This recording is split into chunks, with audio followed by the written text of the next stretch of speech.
मैं आज हम सब मिलके वहाँ पे एलजी सर से मिले थे।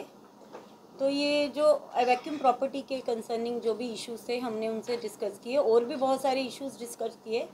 उन्होंने बड़े अच्छे से बड़े ध्यान से हम सब की बात सुनी। हमने बोला उन्हें कि उन्हें ऑनरशिप राइट्स मिलने चाहिए जो वैक्यूम प्रॉपर्टी में रहते हैं। अगर नहीं भी दे सकते तो उनकी जो सबलेटिंग की प्रॉब्लम्स है, जो भी उनकी कंस्ट्रक्शन की प्रॉब्लम है, वो उन्हें सॉल्व करनी चाहिए, या तो वो सब डिपार्टमेंट उनका सॉल्व करे। जैसे हमने कि गन लाइसेंस है, जैसे हमारे जम्मू के में बहुत से जैसी प्रॉब्लम है हमारे जम्मू में, जैसे लोग फेस करते हैं, इसके लिए गन बहुत मतलब अपनी सेफ्टी के लिए बहुत ज़रूरी है। हर एक अच्छे से उनकी सारी तहकीकात करके तो उनको ये प्रोवाइड करनी चाहिए गन लाइसेंस, ये ओपन करने चाहिए इशूज़। बाकी मेरे सारी डिटेल हम सब मेरे भाई बताएंगे आपको, पुरुषोत्तम जी रखेंगे आपके आगे सारी डिटेल। कस्टोडियन डिपार्टमेंट के लिए हमने स्पेशली बोला उनको, तो उन्होंने कहा इसमें थोड़ा समय लगेगा। ये नहीं है कि नहीं होगा, थोड़ा समय लगेगा, उसके बाद ये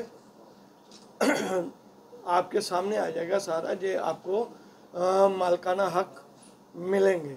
और दूसरा उनको हमने ये बोला, जब तक ये क्लियर नहीं होता है, ओनरशिप नहीं मिलती है, तब तक हमें जो टेनेंट रह रहे हैं उनको फैसिलिटी ये मिलनी चाहिए कि जो झज्जर हालत में है मकान, उनको गवर्नमेंट रिपेयर करके दें। तो उसके अलावा हमने कहा जो अपने से करना चाहते हैं वो भी कर सकते हैं, तो उनसे ये एक प्रीमियम लेते हैं वो उनसे ना लिया जाए। उसके अलावा गन की जो बात की है, तो गन का ये है कि एलजी साहब तो कह रहे हैं कि ऑर्डर है गन के लिए, रिन्यू हो रहे हैं, पर रिन्यूअल के अलावा नए के भी बात की हमने, तो कहे जो वो हमने ऑर्डर किया है। मैंने कहा कि स्पेशली उनको डायरेक्ट किया जाए कि जो भी फॉर्मेलिटी आप फॉर्मेलिटी लेकर के उनको लाइसेंस इशू करें, क्योंकि ये एक ऐसी सिचुएशन में जम्मू है और पूरी स्टेट ही है, जो आजकल जो हालात हैं, तो सेल्फ प्रोटेक्शन के लिए एक। उसके बाद हमारा जो मिनी स्टेडियम है परेड, उसका नाम असेंबली में पास हुआ है प्रेमनाथ डोगरा स्टेडियम के नाम से। तो उनका भी बोला, तो उन्होंने बोला जी जल्दी हम इसको कर देंगे, इसका नाम जो है चेंज, और जो वहाँ पे एक्टिविटी होती है वो भी देखेंगे। तो उसके अलावा